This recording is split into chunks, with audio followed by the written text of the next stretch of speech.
Saudara pengusaha Surya Darmadi adalah pemecah rekor kasus korupsi dengan kerugian paling tinggi di Indonesia sebesar 78 triliun rupiah. Ini adalah nilai total kerugian negara terbesar sepanjang sejarah. Tapi hingga kini keberadaannya masih jadi misteri. Diduga Surya Darmadi berada di Singapura. Bagaimana seharusnya negara bisa membawa Surya Darmadi kembali ke Indonesia? Kita akan sapa pengamat hukum tata negara Universitas Islam Negeri Jakarta, Andi Syafrani. Pak Andi, malam. Selamat malam, Mbak Livia. Selamat malam, pemirsa. Pak Andi, kalau memang ini betul larinya ke Singapura, koreksi saya kalau salah ya. Per Januari lalu kan Indonesia Singapura ini punya perjanjian ekstradisi. Ini harusnya bisa diterapkan dan membawa pulang Surya Darmadi ke Indonesia untuk diadili ya, betul?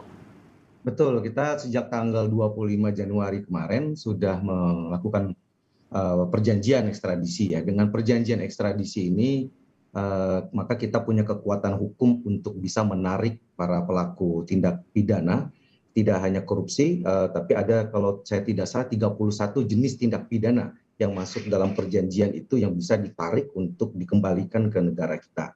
Dan itu batas waktunya pun juga bersifat retroaktif, jadi tidak hanya berlaku pada saat perjanjian ini mulai ditandatangani, tapi mundur ke belakang hingga 18 tahun, yang di mana waktu ini disesuaikan dengan masa daluarsa dari sebuah tindak pidana, terutama tindak pidana korupsi gitu ya. Nah, dengan adanya perjanjian ini mestinya pemerintah kita itu bisa secara proaktif gitu untuk meminta kepada pemerintah Singapura bekerja sama untuk melaksanakan perjanjian ini untuk menarik pelaku tindak pidana yang bersembunyi di negara Singapura itu ya, termasuk di sini adalah Surya Darmadi ya kan. Jadi harus bisa dimulai dengan mengirim surat permintaan secara resmi berdasarkan perjanjian ekstradisi yang baru saja ditandatangani kemarin.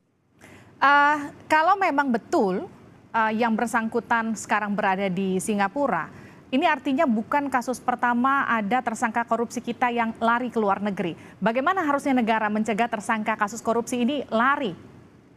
Ya, jadi pertama kan ini menyangkut kebocoran informasi. Kita tahu misalnya ada beberapa kasus ketika orang itu mau ditahan, beberapa hari sebelum ditahan misalnya ditemukan bahwa mereka sudah keburu kabur ke luar negeri. Nah, itu menunjukkan bahwa ada kebocoran informasi di dalam instansi pemerintah sendiri. Artinya harus ada upaya menutup ruang-ruang terjadinya kebocoran informasi di internal lembaga penegak hukum sendiri. Nah, yang kedua ya tentu yang menjadi pagar kita dalam proses perpindahan warga negara ini dari satu wilayah ke wilayah yang lain adalah imigrasi. Jadi aparatur imigrasi kita pun harus ketat dan cepat untuk mendapatkan informasi dan segera melakukan tindakan jika memang ada informasi atau notifikasi tentang adanya orang yang diduga buronan gitu atau telah melakukan tindak pidana. Nah, yang ketiga menurut saya ini juga perlu kerjasama yang lebih intensif antara lembaga kita secara domestik dengan lembaga-lembaga internasional dan negara-negara yang telah memiliki kerjasama dengan kita. Jadi baik sifatnya ini bilateral maupun multilateral. Jadi khusus untuk negara-negara yang sudah kita tahu mereka misalnya kabur ke satu negara tertentu di mana negara itu sudah memiliki perjanjian ekstradisi dengan kita, ya kita harus segera aktif melakukan tindakan untuk meminta negara tersebut mencari dan mengembalikan pelaku tindak pidana itu ke negara kita. Nah, kalau misalnya ini menyangkut kerjasama dengan lembaga internasional lain seperti Interpol, saya kira juga harus diintensifkan sehingga notifikasi informasinya bisa menyebar dengan cepat dan Interpol bisa membantu kita bisa lebih aktif dan menyelesaikan gitu urusan tindak pidana di negeri kita ini. Nah, yang terakhir menurut saya juga tentu adalah partisipasi dari warga atau masyarakat.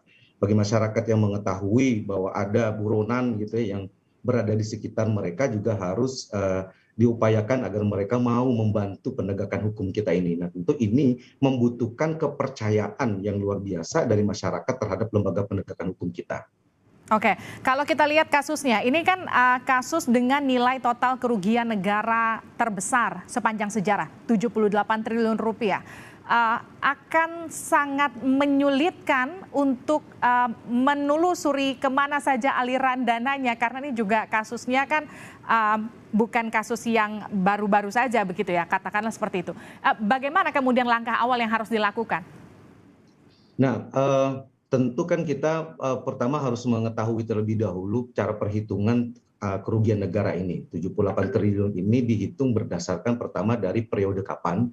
Yang kedua berdasarkan estimasi kerugiannya itu terhadap apa. Kalau kita lihat dari spek kasusnya ini kan bicaranya soal pengolahan sawit ya. Jadi kemungkinan kerugian itu dibangun berdasarkan estimasi keuntungan yang diperoleh perusahaan selama mengelola dan memproduksi sawit di lahan yang tidak memiliki izin sama sekali. Dan kemudian juga tidak memberikan kesempatan kepada masyarakat untuk memiliki kemitraan di perusahaan tersebut sebanyak 20%. Nah, dengan kerugian seperti itu, maka yang harus diidentifikasi tentu adalah seluruh aset yang dimiliki oleh perusahaan ini.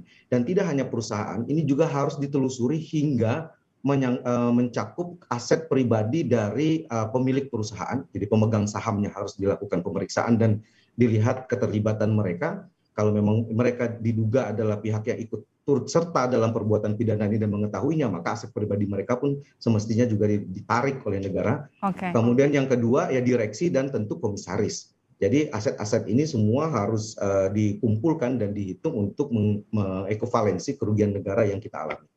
Baik, terima kasih telah bergabung bersama kami pengamat hukum tata negara Universitas Islam Negeri Jakarta Andi Syafrani di Sapa Indonesia Malam.